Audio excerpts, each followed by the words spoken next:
Man, top of the top, man. What's happening? Welcome to Conversations with the Family, man, presented by the studio CGL.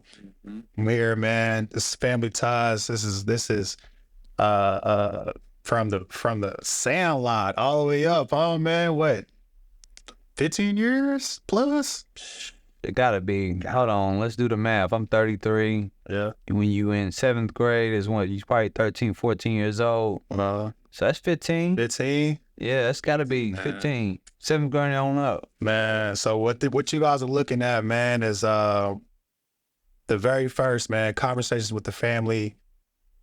Reloaded, revamped, rebranding. It's so good, man. We all in a new space now, bro. Thanks, man. A lot of positive things going on in our lives, man. But I think now we've grown into a space that we know that we gotta be consistent, and we gotta just speak to our purpose and do things that fulfill us. Facts. So I'm glad and blessed that we've been in an opportunity to even create this opportunity, even document. Cause I'm big on timestamps. So this is fire, man. Yeah. Shout out to the studios though, by CGL. It's cold, We are in Louisville, Kentucky, man. If y'all not hip, please get hip. Follow. Gotta tap in. So let's jump right to it, Breeze. Family Ties. We're here. For y'all who don't know me, my name is Roddy. Government name is LaRod King. Military brat, travel around the world. Migrated to Radcliffe, Kentucky. And day one, met my ace right here. Played football in Kentucky, went to NFL for a second, tore my hamstring in NFL. Dreams sometimes don't last that long, whatever. But was able to transform my life in so many different ways by being around people such as my guest here, man, the homie Jordan Bramblett, CEO of Family Ties.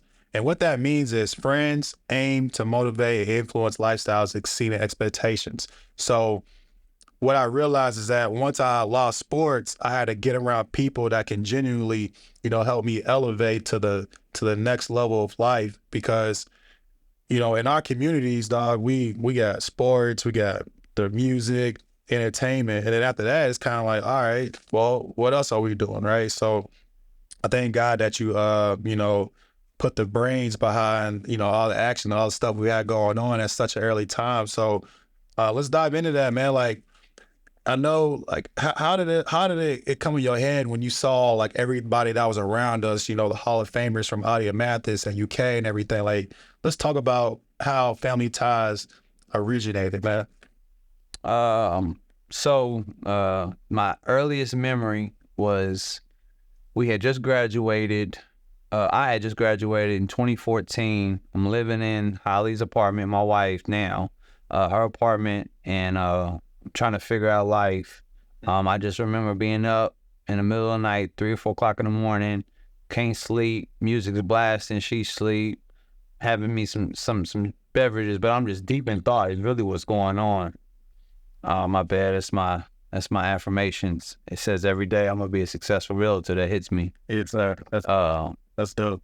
But just deep in thought. I'm really just I'm in a zone of just trying to be creative and trying to think of what I wanted to plug into. I can't rap, can't sing, can't dance. So my creative outlet was to come up with a brand. So I'm sitting on the kitchen table and I'm drafting a whole bunch of ideas and I'm just playing with words.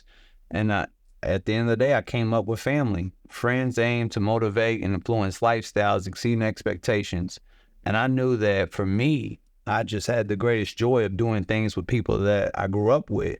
And then I'm just in a reflective space thinking like, man, for us at that point in time, graduating college was a big thing. Right. And I know I wouldn't have graduated if I didn't have people like the people in our circle pushing us to be, and to be better than what we were. Again, you had the athletic success. We got friends that are in law. We got friends that are, being great coaches. We had friends in real estate at the time. We just had a circle of strong, like-minded people exceeding expectations. So I just kind of just brought it all the way together. And, initially it was for me, it was for us to give back to the community. So that's where, and I don't know if you remember this, but that's when I had hit you and I was like, let's do the football camp. And then, again, we came up with Small City Big Dreams, the football camp, and we had over 100 kids. And to fund the camp, because again, and that's the thing about it, though, we didn't have no plan. We were just going off of pure adrenaline and purpose and giving back to the community. So to fund the camp, we came up with T-shirts and we sold the T-shirts. And the T-shirts became a big hit. So, I mean, we was able to get 100 kids to go to camp for free. And then it just turned into a reoccurring thing. So now, I mean, here we are trying to revamp it and put it into something generational, something long-term, something bigger than ourselves. And I think now that we've moved into a space that we can consistently do that. It's crazy because here we are in 2024. We've approached 10 years since the idea was originated. Right. I put pen to paper and created a logo in 2015. So it's almost like, what we gonna do in this next year to cement the first 10 years? Right. And again, we got some stuff on the way, but it's just a full circle moment. Really to just say that like we've grown so much as individuals. Mm-hmm. So now I'm excited to see what we're gonna do together as a family, pun intended. To grow and expand and see where we go with this. Man, my dog, man. So, family, man, I sat back and I thought about that for a long time. And I kept asking myself, like, what does family mean to me? And in my mind, being a military brat, you go to a different country, is people from all different nationalities, right? But if you got your American flag, uniform on, you go outside the base, it's like, okay, it don't matter what background you come from, I know that person got my back, you know what I'm saying? And for me, so traveling around from state to state, country to country, it was hard to kind of like pick up and like, meet new friends, and then you got to constantly restart every 2 years, and then you always the new kid on the block. But luckily I had sports to kind of like help guide my friend group. But as a man now, family, bro, it's almost like it's deeper than a bloodline, because it's like people who you genuinely connect with, who got your back through thick and thin. Like everybody wants to be around when everything's good. You on your way to the multi-millionaire, financial freedom, everything's good, we ain't got no worries. But then, the opposite side, when you go on through like real life trauma, it's like you can only call on a select few. And being in the limelight from going from collegiate level to the NFL, it's like, man, you see all different levels of, I don't know if you want to call it popularity or stardom, but it's like you can't really tell from the real and the fake sometimes. But then, once you have your foundation, your core people, like who your true family is. So, right. For family, for me, it means real love. And so that's what I want to ask you. Like, what does family mean to you? Like, we know what family ties is, but what does family mean to you? And in your words, in your definition. Man, I think generally speaking, man, family is it's one, I'll say it's a changing definition. I think different strokes for different folks. For me, family is just the people you love, the people you care about, the people you want to create and make moments and experiences with on a consistent basis. I think also family could be like-minded individuals. I think it's people you can count on, rely on through the high times, low times. Who you want to share, like, again, just circling back, who you want to share and make memories with and moments with in life. I think for me, where I'm at in my headspace is that, like, I'm just big on this whole generational legacy kick. So, like, I'm just, again, as a married man, a father of 3, I'm just trying to make sure that, like, the family that I've created with my wife is as great as it can be, but then also the people who I consider family. And then just branching out within the brand, I think it's the community we create. I think we are the stakeholders and the trailblazers that can take personal moments in our lives and take it to a whole new level. And again, approaching year 10, again, like some of those same kids that started our camp, they're now graduated and they're playing college sports. The beautiful thing is that we still have an impact on their lives. But now, cool, we still have that same impact, but like I think it's a little more personal this go around because I have a legacy. I got 3 daughters who like, one day I want them to inherit this. I want them to be able to have certain resources and access to resources that we didn't have.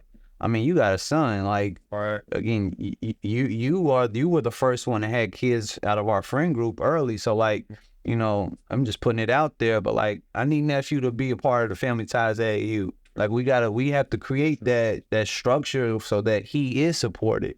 And again, with humility, I've coached at the highest level of AAU. So if he's wanting to pursue basketball, I have access and experience in that realm. Why not create that infrastructure and give him that opportunity that I didn't have or that you didn't have? And I think it's dope, following the footsteps of one of the greatest, which is Kobe, and like his foundation he put in place for his daughters, right?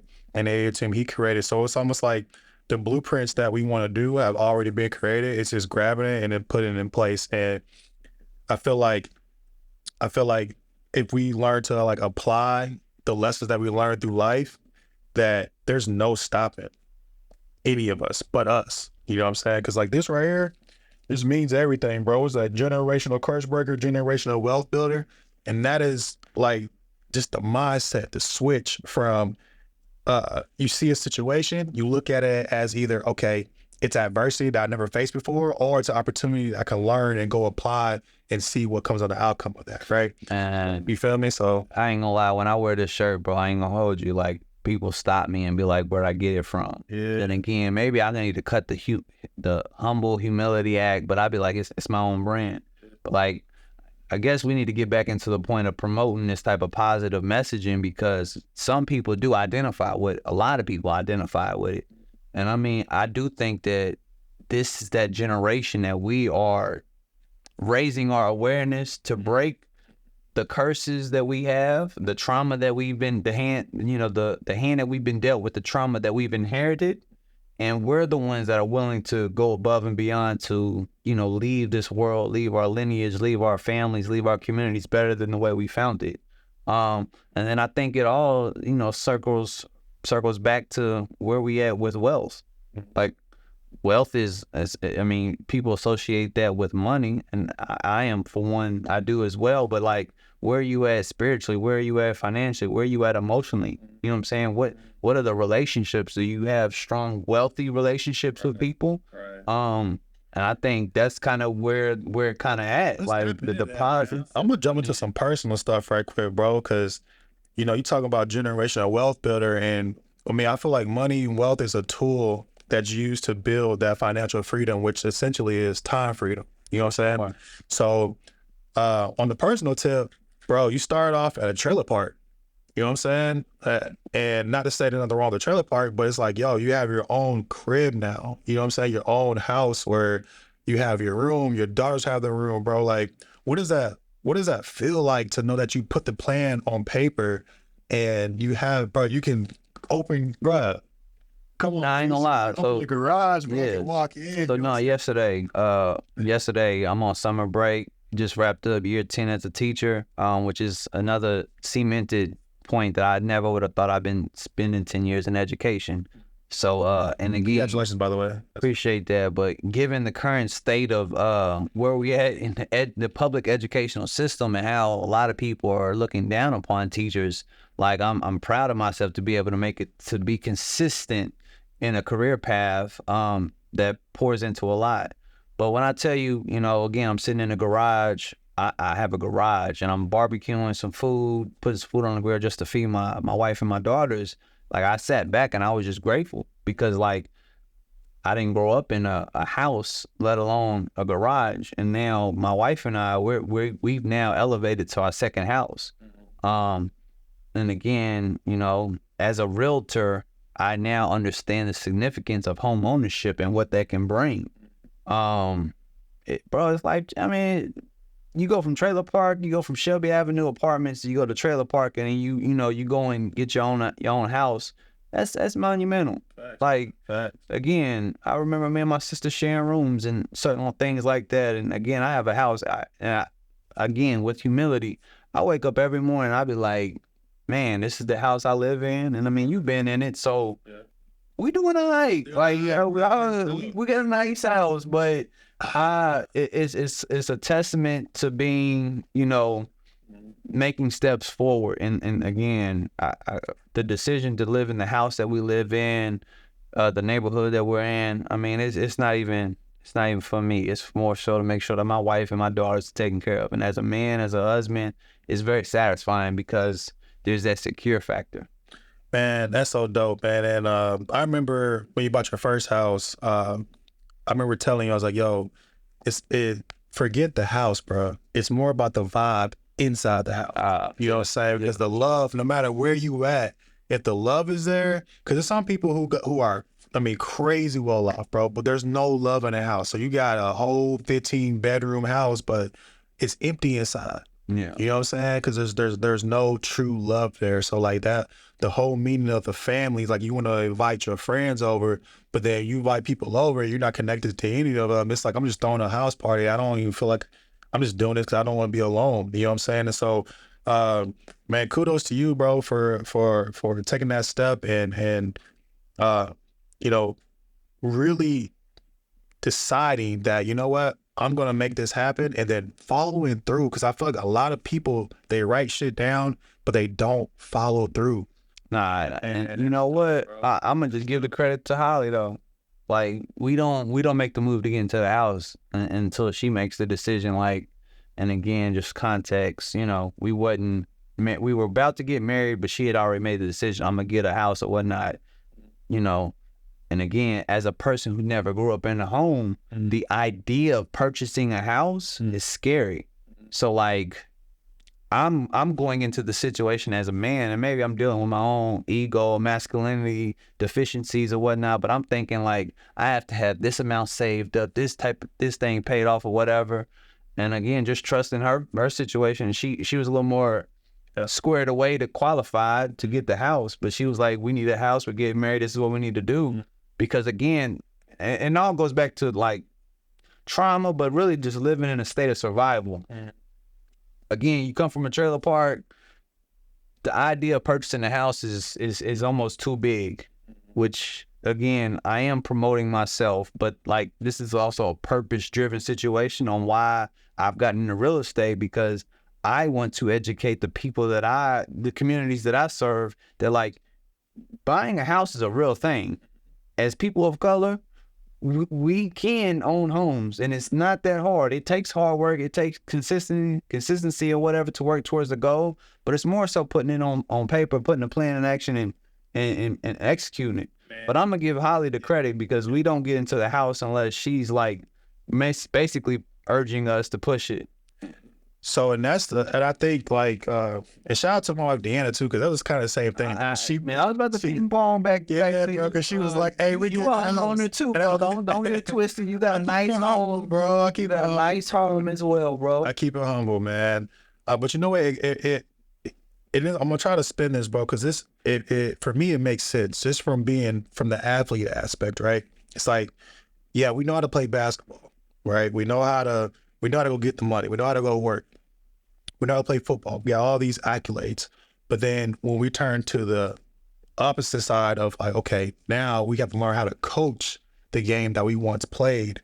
So I say that to say this, and it's like when you marry your partner and your spouse, we're both athletes, but now we have to learn how to not only work as teammates, but we also have to learn how to coach, because now we're parents. Yeah. And being a parent is really coaching. Yeah. It's coaching on, hey, don't do the things that I did, but I have to grow as a leader to make sure that I'm not doing the things that I used to do, because now I'm in a different space. Because kids, we know that, bro, what's the old saying? Don't do as I do as I say. Yeah. Bro, that's the biggest lie ever, because we all gonna do what you do. No, you know what I'm saying? I made a Facebook status not too long ago, but I got this with my own kids and then watching my own students.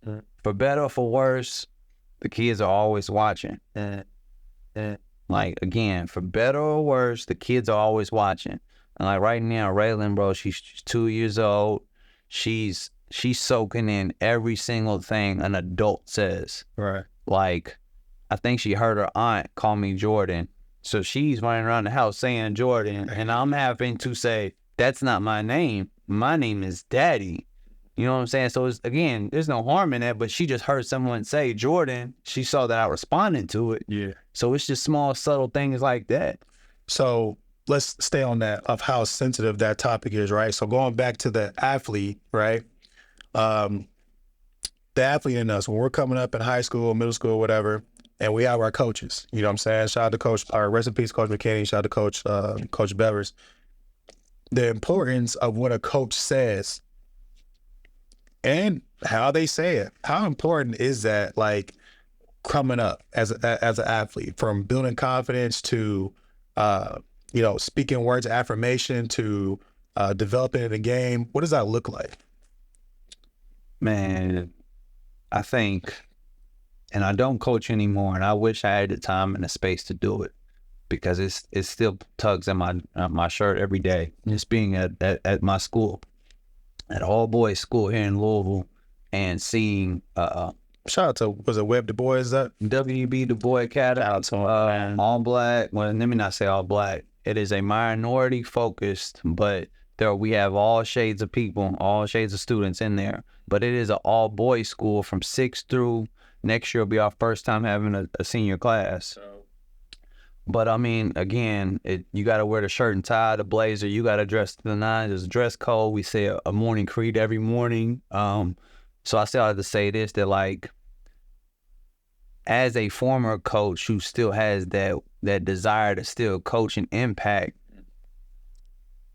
I'll just say it from my own perspective, as a black man, we have impact. Every black man has an opportunity to impact the lives, whether they are in high school, young, or even just from OG to YG. Like, we have an opportunity to impact. And again, from my initial statement, for better or for worse, the kids are always watching, because we're always wanting to. I don't know. I just feel like on my plight right here as becoming a black man in America, we are always looking to improve. I think the black man wants to improve, but we're faced with whatever. We only kind of go off of what we see. So I think, going back to your question, the impact a coach has, like, it's everything. A coach has the opportunity to lift up, raise up, to improve, to empower. Because I feel like most boys want to make their coaches proud. They want that affirmation. And again, just throw in the context that there are some young men or some children in general who are growing up without father figures. So if there is a male figure that they kind of identify with, or they see something with, and they get affirmed by that, the return on the investment is immense. Like, and again, I see it every single day when I have to bloop out in front of my students, and because I go from Mr. Bramblett to Jordan Bramblett that has a higher little temper or whatnot. When they see me kind of not get out of character, but just speak with a little more emotion, I get a different result. I get a different experience. I get a different response. And they're open to what I'm trying to feed to them. But again, bro, for me, again, I live by my own personal quote. I live by this quote that's on a personal quote for me, is that be the person you needed when you were younger. Right. Hindsight is 22, but I feel like if I had a me growing up, my whole trajectory in life would be totally different. Man, and I truly believe that, bro, because watching, like, just our process of how we grew up and all the things that changed, like, through our athletic process, I'm like, damn, here we are. We have phenomenal athletes, but we don't have the proper guidance all the way through. We had some phenomenal coaches, but when it comes down to the personal aspect of helping us develop as men, I don't think that was a focus point for the most. I think for the most of the community, it was like, okay, I just want to be affiliated with these guys because we know they're going places. But how do we actually develop them to be the men that, they need to be in order to handle the success that I think that we were going to handle at an early age? I love that quote because now it gives us a focal point for us to work on our personal development, right? And one of the quotes I was saying earlier, was you only get two things in life, right? That's a chance and a choice. You woke up, that's your chance. Everything after that is a choice. So whatever decisions you are making, you are actively choosing that. And I think that from my personal experience, until I started working on personal development is when my choices started changing, right? My chances, they start to become more sensitive as life goes on, because we experience funerals, we experience weddings, right? You're happy at one moment, you're mourning the next one, but it's like life is continuously going. So that's your chance is scarce. We know that, but your choices are all determined about how you perceive the world around you. You perceive that by personal development. So I think you're saying a lot. it's a lot. Again, I cried to you before I lied to you, bro. But again, just 2 days ago. So I tell my students and I tell my players, former players, that this is lifelong. Like, this relationship with me, it's lifelong. When you no longer, again, I'm not coaching currently, but when I'm not your coach anymore, you can still reach out. Right. When I'm not your teacher anymore, you can still reach out. Right. And I allow my players and students to follow me on Instagram. Again, kids need to see it. And this generation, they are seeing things subconsciously. I'm going back to the quote I stated earlier. For better or for worse, the kids are always watching. So with me being aware and still cool enough to be tapped in and see what's going on, my students and players, they do that. So I say all that to say this, that like 2 days ago, I got a client in real estate looking to buy multifamily homes, and I can't wait to service him. But immediately I had thought about one of my former players who's 22, he's 23 right now. He's in his last year at U of L. And I did my check-in. He came to my mind. I was like, bro, like this young man, like I got to reach out to him because he gets it. And he's watching me. He was one of the kids that like put the FT, like he was happy to pay me when we had the first batch of Family Ties t-shirts. So like he was a sophomore at the time, and here he is now about to graduate from U of L. So he's been watching Family Ties growing up. He's been seeing me go from coach to AAU top level coach, and then to go into teaching, and then to go into doing real estate. So like just that part alone, kids have been watching that. But like him specifically, like he is now looking to get into home ownership at 23 years old. And that is wild to me because, again, I know what real estate did for me and my family. And we bought in 2020. That wasn't numbered a couple years ago. Right. And we was able to generate some wealth. It's crazy. It's 2024 already, bro. Man, listen, real estate changed my life. It changed my trajectory. And getting into real estate and feeling like I have the voice and I have the wisdom and I have the skill set of a teacher to understand, to take information and package it to be able to display it to the community. Right. Man, again, I still have to say this. He's wise enough to take the gems of like, I need to not buy as many pairs. He's still going to buy his J's. He's still going to buy his stuff. But like the fact of the matter is he already got money put up and he's considering to buy a home now, a multifamily home at that, to be 23, single, no kids, right, to buy a house, live in it, and rent the other one out. Standard magnitude, which I think, man, he's putting it at that's a whole different level of trajectory. And you know, it's crazy, man. So shout out to Remax, man, here in Louisville, because Remax 5-star properties, Mr. Willie Lavelle Jackson, yes. You invited me to the book club, which was Think and Grow Rich by Napoleon Hill, was the first book that we started reading. Yo, shout out to Zach. Yo. And that really, I know for me, that helped open my eyes, because I'm like, yo, people really have high-level conversations about the concept of the book, which is literally in the title, just Think and Grow Rich. So it's really developing the most powerful muscle, which is your mind, your brain, to accept and be more prepared for the opportunities that are around, and accept the responsibility of knowing, hey, I possess the knowledge to put this plan in place because I really took the time to read and do the proper development, so I am able to handle the opportunities that come my way. All right. So it's in my lap, because there's nothing worse than, have an opportunity that comes in and then you don't know what to do with it. You just sit in there, but you never take no action because you don't know what to do because you haven't done a proper preparation. That's like me, if I'm skipping out on doing my workouts and you have my meal plan during my times in UK, do I give my shot to NFL? Probably not. Right. But I immediately got around guys like Randall Cobb, who was like, yo, that's my dog. But I could tell his work ethic is just a little higher. All right, I'm gonna go attach myself right here. Wherever you go, I'm going. High tides raises all ships.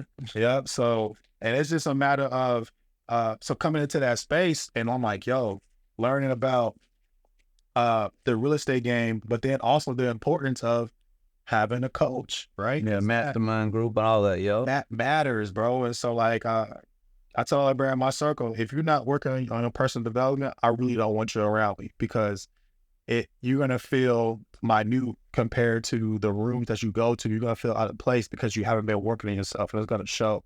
And at first, I used to feel bad about separating myself from others who wasn't doing it, because it was like some lifelong connections. But then I was like, like the spaces that I go into, bro, I'm at such a level of peace, because we're not sitting here gossiping about other people. We're not, doing drugs off track. We are literally having high level conversations about how to get from point A to point B, and then from point B to point C.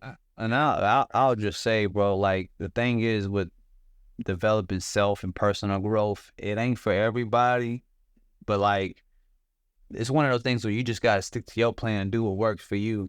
So like, I'm big on, those are the books I read, self-help book, personal growth, but like, I'm not trying to push.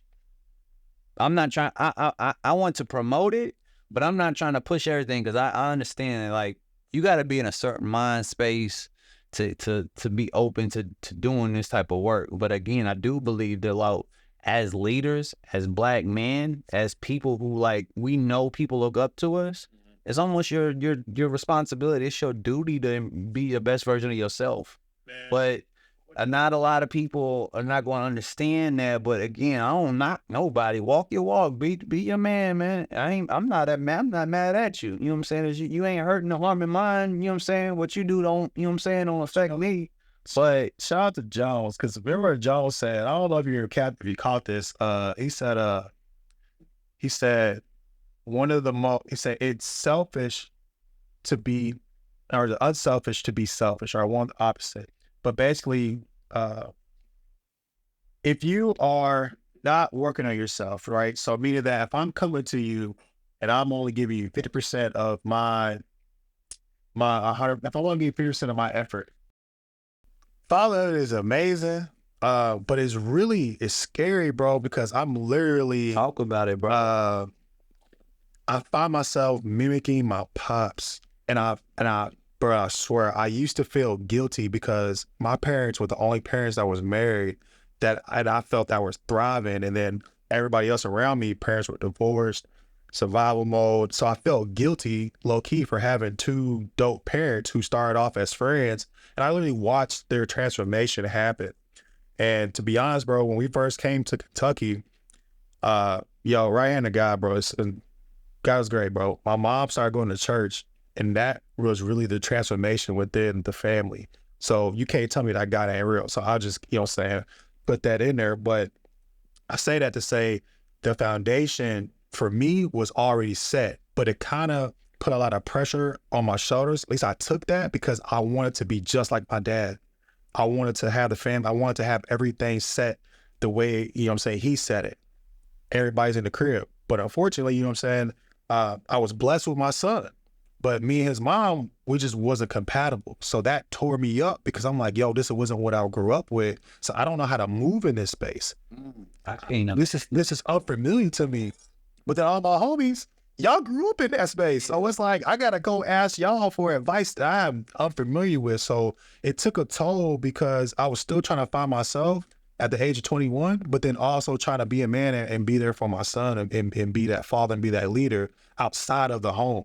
So it was such a challenging time, especially then finishing college, getting my degree, and trying to go to the NFL. So like, I had to mature way faster than all y'all, because I had a different level of responsibility that I had to handle, which was it. It is crazy, because it all started with me, with my personal development of managing my emotions. That was the first and the primary focus for me, was to manage my emotions. And I feel like, bro, man, again, just going back in that time, you said something that triggered my memory. I felt like, again, we in front of the cameras, but this is just me being vulnerable with you. I felt like I wasn't a good friend, because I do know that during our time at UK, you I didn't see you as Leroy King, the football. Like, I saw you as, like, you're my friend, you're my brother. Like, we go back from 7th grade, bro. I'm not tripping off of you catching touchdowns on a Saturday. That don't faze me. You still the same guy. Like, we lace up, we hoop, we go to the park, you know what I'm saying? I still see you as that. So I said, I'll just say this, that, like, during that time when you was getting ready for the NFL, like, I felt like I wasn't a good friend because I didn't do things to support you, to keep you focused. Not to say that you wasn't focused, but I felt like, as a friend, I didn't help you reach your goals. And then nephew was on the way. So then I felt like, and again, I don't know, I'm speaking for you. I don't know, maybe you left money on the table, or you felt like you had to do the father thing to not pursue dreams and to take care of the crib. Because I felt like, I think, in my opinion, I think that's kind of why you didn't pursue it again. I think you pulled a hammy. Can't even show him I can catch. I pulled a hammy, it's over with. I'm on to the next. And again, and that's another aspect, which might be another conversational topic that I would like for you to talk about, and any other athlete, because just being a peer watching you, I feel like every athlete that we've been around that didn't make it pro, there was lows and depressive moments. Oh man, yeah. And now I see it like. Yeah. I think that's every athlete, though. And again, to make a long story short, like, I felt like I was blessed to break my ankle my senior year, to go through that emotional depression. We didn't know what depression was back then. Right. 2009, people weren't talking about mental health. But for me to break my ankle, I knew right then and there, okay, cool, you got to rely on your academics. Ain't no more sports. So I faced it early. I feel like I was able to go through what you went through earlier, so I was okay. I was better off. But like you, I felt like you left your dream to pursue being a father, which is admirable. But I felt like, as a friend, I didn't do enough to keep you motivated, to keep you encouraged. But I mean, hindsight is 2020. Now nephew's probably gonna be the best king out the family. He got it. I mean, I ain't got to tell you. I ain't got to tell you in front of cameras, but your son got it, bro. For sure. Your daughter.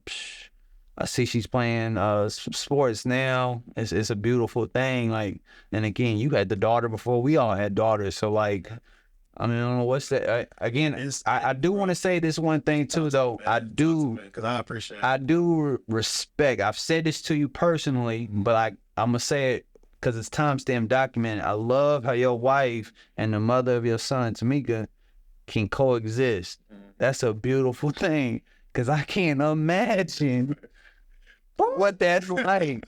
The fact that they can coexist and you know what I'm saying, it's all about the kids. That's a beautiful thing, bro. You got a beautiful family, bro. I'll tell you that, bro, because that started with me, though, right? It started with me being solid on my foundation, right? Because I feel like a lot of cats, they get in that space and they playing ping pong, and it's like, I had to cut all that out and just be like, yo, this is what it is.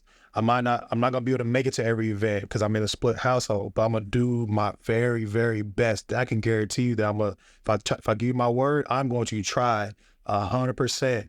And I had to realize that sometimes giving your all is still not good enough, and it's okay. I can't imagine that, bro. But you know what? It's okay. Because at the end of the day, when I close my eyes and I go to sleep, I gave 100%.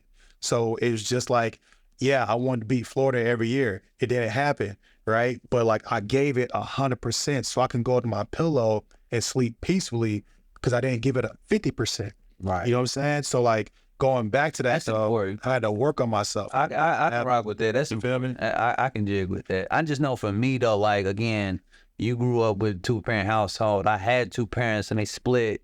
And you know what I'm saying, I think those were definitely defining moments in my life. But I just knew ultimately, when it's all said and done, all I wanted in this life that I'm living now was a family. And again, I'm grateful that, man, I wanted to have kids in high school. I mean, I don't have to go through this conversation and tell you. I mean, maybe it's another conversation, but I wanted to have kids in high school. I wanted to be a father. I wanted to have family. I wanted to make this happen. But I've created the family. I'm so grateful and I'm so blessed that, I got that now with, never in a million years would I would have thought that I'd have 3 daughters and twins. Staying there right there. So we're here now. It's 2024. 3 girls, true girl dad. Right. True girl dad, loving every moment of it. What does the next 5 years look like for the Bramblett household? Man, Well, I'm a highly successful realtor. I'm doing well in real estate. I may or may not still be teaching just because I may have scaled out of that and I'm learning that, my time is a priority and I know I'm not getting that back. But ultimately, man, I want to be the drop off and pick up type of dad. I want to create a lifestyle where I can drop my kids off every single day to school and pick them up and still have the luxury to not miss an event. I want to be able to be impacting my community in various forms. We're definitely going to build Family Ties up to something great. That's going to be impacting Louisville. It's going to be impacting Radcliffe. I'm in a beautiful situation, still growing and learning, still dating and loving on my wife. Just developing, cultivating relationships with any and all.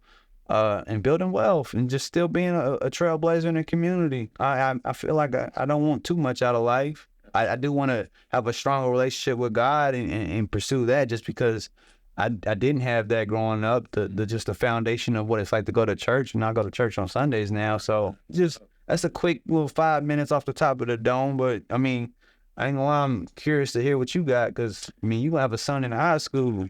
I know, man. So for me, my 5-year plan is really kind of close to the same, bro. So I'm in real estate school now. Lord willing, staying focused, get this done. Got 2 more months, man, to make it happen. But being in split households, man, I want to be present as much as I possibly can. I want to get my time back. But I know that with financial freedom, bro, it'll be able to do that. So that way I can get up and go as I please. Because I kind of realized that, like, I don't want to work for somebody else for the rest of my life. I'd rather bet on myself. So but for me to do that, like, I want to be able to, more importantly, show my kids that, when I tell you, believe in yourself, you can do it. I'm not just saying that, I'm actively doing it. Because I feel like there's a lot of parents who say that, but then they gave up on themselves and they have that resentment kind of towards other people who are doing the things that I can say they failed to do, they just stopped doing. Because failure is not the stopping point. Failure is actually the beginning point, because you're going to fail way more times than you win. But every failure is a lesson, right? So that's really my quote. You only fail when you stop, period. You know what I'm saying? And that's it. Because if you're learning as you go, I want to instill that into my kids. So when you bring home, you fail that test, you got to ask, all right, cool. Let's go back and study a little bit more. Your preparation is key. So let's go ahead and take that life lesson and apply it to everything else. So I want to be the example for my kids to look up and be like, you know what? My dad instilled in me the belief that I can, and that because I can, I will. Say that, man, that triggered a thought from, Yeah. I mean, I'm big on Nip. So like not too long ago, I mean, when I was going through them emotional highs when Holly was pregnant, when Raylan was on the way, I was just diving deep into anything and everything that was like fatherhood related. Like I remember the moment watching that Kevin Hart movie, Fatherhood, on Netflix. I remember watching King Richard, watching Venus and Serena's dad, his whole regime on how he did it with raising the girls out in Compton and what they overcame. And then, Nipsey's my guy. So there's a YouTube video of Nipsey and Steph Curry, and they in the car, and they basically they just loose rapping, talking about fatherhood and what it's like to raise daughters. And I thought it was very powerful that, like, Nip, and I ain't gonna lie, I put this in my phone, but he runs a script with his daughter, and like, I'm gonna give him shout out to my wife Holly, because like, Holly has this script with, and this is what they do every morning in the bathroom when they brushing teeth, doing the hair or whatever. So like, Holly has taught our daughter affirmations. What do we say in the morning, Raylan? I am beautiful. I am smart. I am fearless and powerful. Yeah. My daughter's 2 years old. She already knows. She says it every single morning. Now the script that I want to do, like, I ain't gonna lie, I took it straight from Nip because it hit me that hard. But Nip's script that he runs with his daughter is before she got the car to go to school, he'll say, 3 things that he thought was important. And he'll say, what is integrity? Her response was, integrity is doing the right thing when no one is looking. Are you a leader or a follower? What's the difference? I think for myself.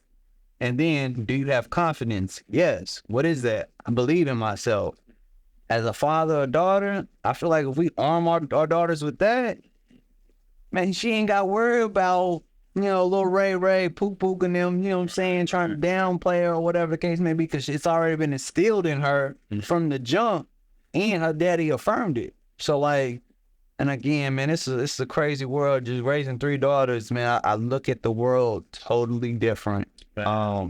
But it's a beautiful thing. As you said at Affirmations, man, in my bathroom mirror, I literally have I have 3 quotes on there that where I brush my teeth. And I'm glad you said that with your daughter, because my daughter, we like to erase and brush our teeth, so I need to start doing it with her, because I do it for myself. But I'm like, dang, I need to do it for her. That's something simple for her. But one of the quotes I have on there is this, man. It's if you want to achieve greatness, stop asking for permission.